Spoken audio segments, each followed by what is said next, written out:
Yo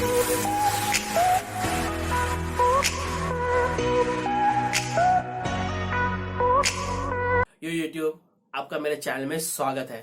guys, आज जो basically मैं रिविजिट कर रहा हूँ टॉपिक के ऊपर, तालिबान के टॉपिक के ऊपर मैं रिविजिट कर रहा हूँ और इस वीडियो में मैं आप लोगों से और कुछ जानकारी शेयर करना चाहता हूँ और मेरा कुछ जो ऑब्जर्वेशन है जो कि मैंने पिछले वीडियोस में नहीं शेयर किया था, तो इस वीडियो से मैं आप लोगों से शेयर करना चाहता हूँ। गाइस, बेसिकली ये जो तालिबान ने जो अफगानिस्तान पर कब्जा कर लिया, सिर्फ 5 दिन के अंदर उन्होंने पूरे अफगानिस्तान पर कब्जा कर लिया। सिर्फ एक ऐसा पार्ट है जहां पर उनकी अभी भी फाइट चालू है। गाइस, ये जो तालिबान है, बेसिकली ये जो सिचुएशन क्रिएट हुआ है, किसकी देन है, क्यों हुआ है, ये कैसे हुआ है, इसके बारे में बात करना जरूरी है। और ये लोग इतने कट्टरपंथी क्यों है, इस सब के बारे में बात करेंगे इस वीडियो में। बेसिकली ये जो गुफअप हुआ है, ये इसके 3 जन दोषी है। एक तो है पाकिस्तान जो सबसे बड़ा दोषी है, और दूसरा है जो बाइडेन, और तीसरा चाइना। गाइस, ये जो तालिबान है, इसको जो फाइनेंशियली और जो हथियारों की जो सपोर्ट है और जो बेसिकली जो उसके पास हथियार भी है वो अमेरिका मेड है, और उसके जो कारतूस है, उसकी जो बैटरीज है, वो सब कहां से मिलती है? वो चाइना से मिलती है। और उसको सपोर्ट कहां से मिलता है? पाकिस्तान से मिलता है। लॉजिस्टिकली उसके आईएसआई के द्वारा सपोर्ट मिलता है। किस तरह से वो लोग सुप्त अवस्था में चले गए थे। अमेरिका को वही इंटेल मिलता है जो बेसिकली पाकिस्तान के द्वारा, आईएसआई के द्वारा प्रोवाइड की जाती है।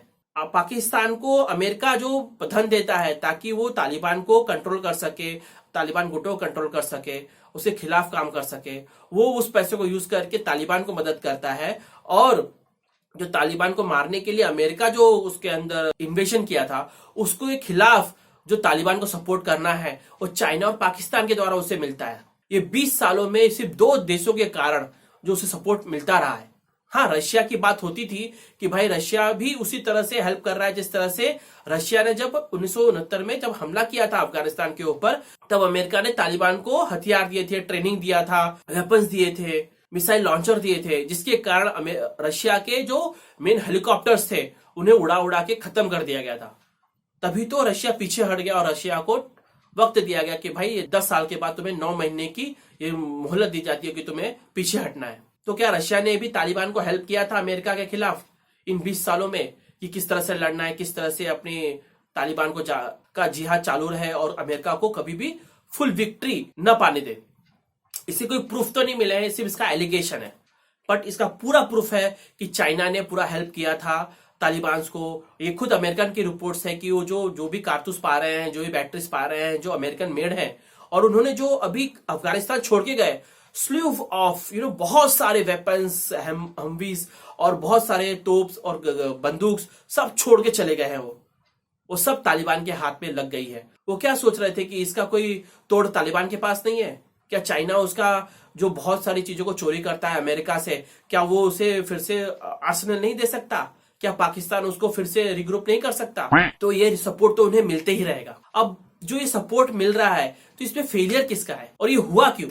और जो सबसे बड़ी फेलियर इसमें है वो है जो बाइडेन की। ये जो बाइडेन की फेलियर है या जो बाइडेन का सोचा समझा, ये एक तरह से हेल ऑन अर्थ क्रिएट करने का एक चाल है उसकी, ताकि एक तरह से फिर से तालिबान के हाथ में हथियार लग जाए, फिर वो ताकतवर हो जाए, वो अटैक करें, आतंकवादी घटना करें और बहुत सारे देशों के में फैलें। जैसे कि अफगानिस्तान का border Pakistan, China, Iran, Tajikistan और ऐसे देशों से मिला हुआ है, तो वहां पे तालिबान आराम से फैल सकता है। तो क्या अमेरिका क्या चाहता है कि तालिबान को यूज करके, जो कि बात करता रहा है तालिबान से, उसने डिस्टिंक्शन क्रिएट किया था कि गुड तालिबान होता है, बैड तालिबान होता है। तो क्या बैड तालिबान ने गुड तालिबान का मुखौटा पहन के अफगानिस्तान पर कब्जा किया है? क्या उसे वो यूज करके ईरान पर हमला करवाएगा, उसके अंदर हलचल मचवाएगा? या वो पाकिस्तान पर का बदला लेना चाहता है? जिस तरह से पाकिस्तान उसे दगा दिया, तो क्या पाकिस्तान को वो टारगेट करना चाहता है? कुछ भी हो सकता है। यू डोंट नो कि किस तरह से जियोपॉलिटिकल चालें चली जाती है। इसमें जो मेजर लॉस हुआ है वो अफगानिस्तानी लोगों का हुआ है, बच्चों का हुआ है, औरतों का हुआ है, 14 साल से लेके 45 साल की विधवा लड़कियों का हुआ, औरतों का हुआ है, जिनकी लिस्ट बन गई है, जिनकी शादी अफगानी लड़ाकों से की जाएगी। कोई भी लड़की यदि बिना हिजाब के चलती है तो उसे गोली मार दी जाएगी। न पढ़ाई की जा सकती है, न फोटो लगाए जा सकते हैं, न टीवी स्टेशन में काम किया जा सकता है, ना उनको कोई भी आजादी है कि अकेले नहीं जाएंगे तो उन्हें गोली मार दी जाएगी। तो ऐसे सारे शरिया लॉ उन्होंने अफगानिस्तान में लागू कर दिए हैं तालिबान ने, और तालिबानों ने अपने को लेजिटिमाइज करने की चाल भी शुरू कर दी है। जिस तरह से वो वादा कर रहे हैं कि औरतों को हर हक देंगे, बट शरिया लॉ के अंतर्गत। शरिया लॉ में तो उन्हें हक है ही नहीं कि आप गाना सुन सकते हैं, आप पढ़ाई कर सकते हैं, आप नौकरी कर सकते हैं, आपको वोटिंग राइट्स है, आप चुनाव लड़ सकते हैं, या आप अकेले जाके शॉपिंग कर सकते हैं, ना कोई गे राइट्स है, कोई भी उन्हें स्वतंत्रता हासिल नहीं है। तो कौन सी औरतों की अधिकारों की बात तालिबान करता है? ये सब मुझे ऐसा लगता है चाइना के और पाकिस्तान के द्वारा समझाई हुई रणनीति के तहत तालिबान ये बातें कह रहा है, क्योंकि ताकि वो चाहता है कि बहुत सारे देश उसे रिकॉग्नाइज कर लें, उसे एक लीगल राइट्स मिल जाए ताकि वो अफगानिस्तान में राज कर सके। उनसे एक टेररिस्ट आउटफिट के तहत लोग न देखें, देश न देखें, उसे रिकॉग्नाइज न करें। तो ये जो उसकी चाल है, जैसे कि चाइना करता है, बेसिकली अपने जो मेन सिटीज है वहां पे कुछ नहीं करता है, बट उइगर मुसलमानों के साथ किस तरह से वो उन्हें कैंपों में बंद करके उन्हें जबरदस्ती रोजे के टाइम पर खाना खिलवाता है, उनका रोजा तुड़वाता है, उन्हें हर तरह की ऐसी चीजें करता है जिससे कि उनका रोजा टूट जाए।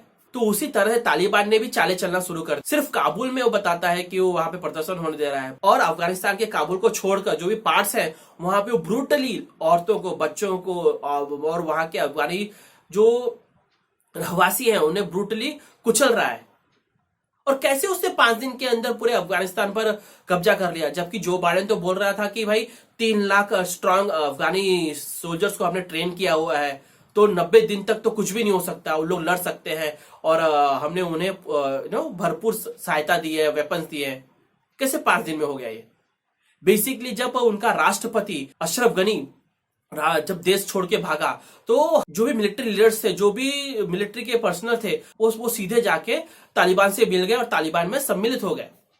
तो वहां पे वो लड़े ही नहीं, कन्विक्शन ही नहीं था कि उन्हें अपने देश को बचाना है। वो तो उन्हीं की विचारधारा से मिले हुए थे।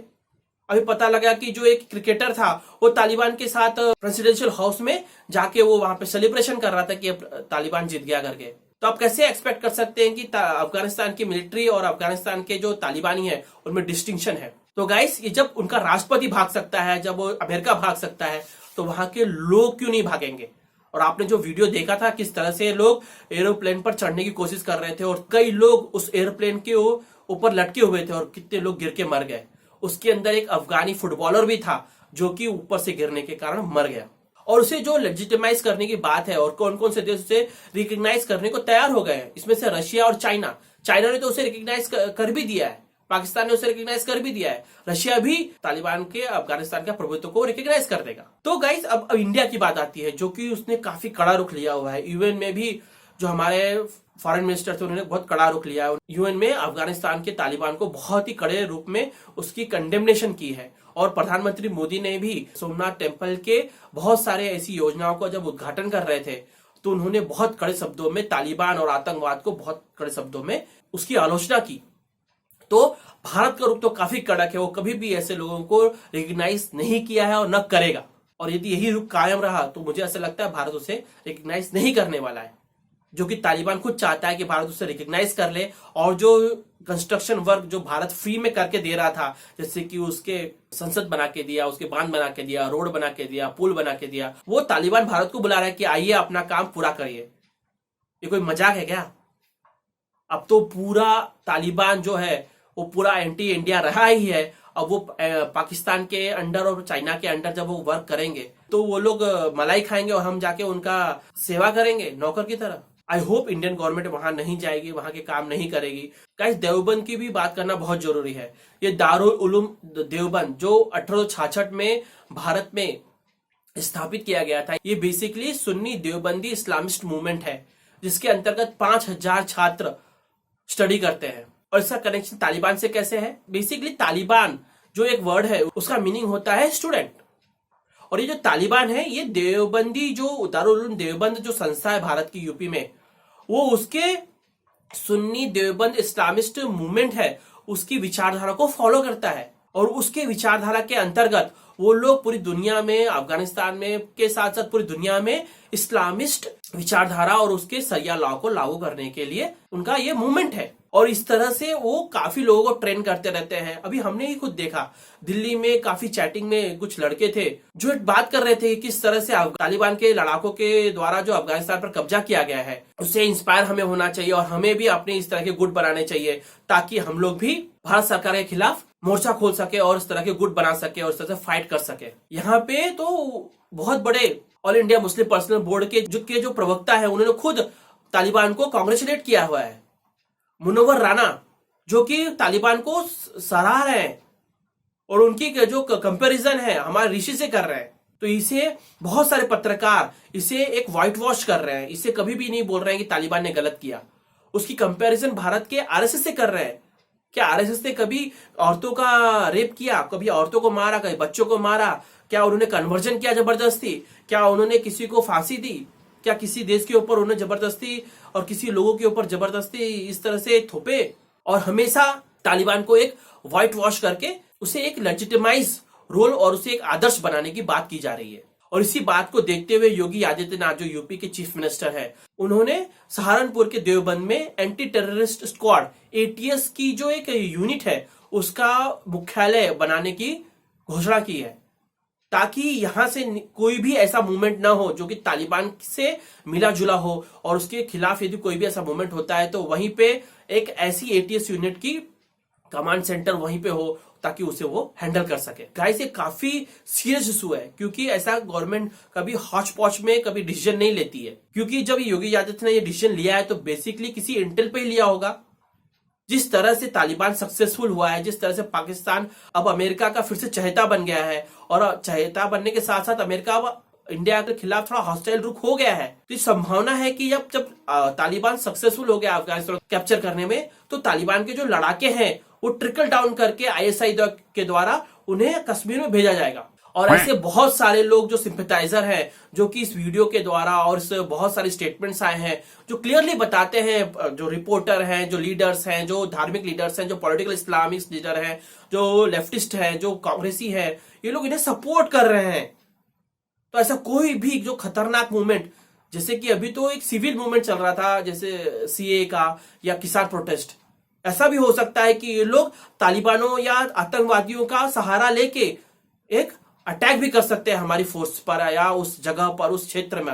जिस तरह से कश्मीर में किया गया था, एक ही दिन के अंदर सारे हिंदुओं को मारने लगे थे, लोग काटने लगे थे, लड़कियों को रेप करने लगे थे और एक ही दिन के अंदर कई लाखों कश्मीरी हिंदुओं का पलायन कश्मीर से हो गया था। तो ऐसी चीज यूपी में भी हो सकती है, केरल में हो सकती है, आसाम में हो सकती है, बंगाल में हो सकती है, जहां पे बहुत बड़े पैमाने पर मुस्लिम जनसंख्या पाई जाती है। तो इस चीज को देखते हुए आई थिंक ये बहुत बड़ी इंटेल के अंतर्गत ही योगी आदित्यनाथ ने ये डिसीजन लिया है कि देवबंद में एक एटीएस एंटी टेररिस्ट स्क्वाड का यूनिट उन्होंने वहां पे इंस्टॉल किया है। गाइस ये काफी सीरियस इशू है। आई होप ये इस इशू के बारे में आपसे जो मैंने बात की होगी, जो मैंने पिछले वीडियोस में नहीं कर पाया था मैं, और ये पिछली वीडियो में क्लियरली आपसे बताया था कि किस तरह से ऐसा इन टेररिस्ट को यूज करके फिर से एक बार ट्रिकल डाउन करेगी भारत के अंदर।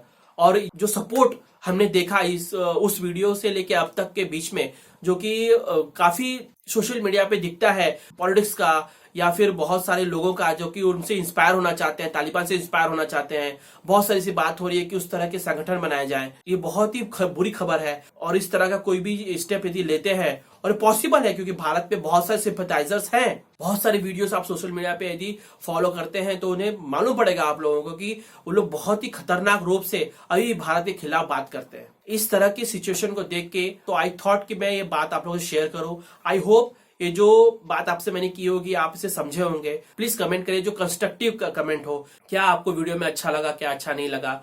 और मैं आप लोगों से रिक्वेस्ट करता हूं कि मेरे चैनल को सब्सक्राइब करिए, वीडियोस को लाइक करिए और वीडियोस को जरूर शेयर करा करिए। मेरे और 2 चैनल हैं, एंटरटेनमेंट स्टॉप जिस पर मैं मूवीज के रिव्यूज डालता हूं, और गेमिंग नाइट जिसमें डेली गेमिंग के वीडियोस डालता हूं। यदि आपको गेमिंग पसंद है तो आप जरूर जाके उस पर सब्सक्राइब करिए, उसे वहां पे जाके आप सपोर्ट कर सकते हैं।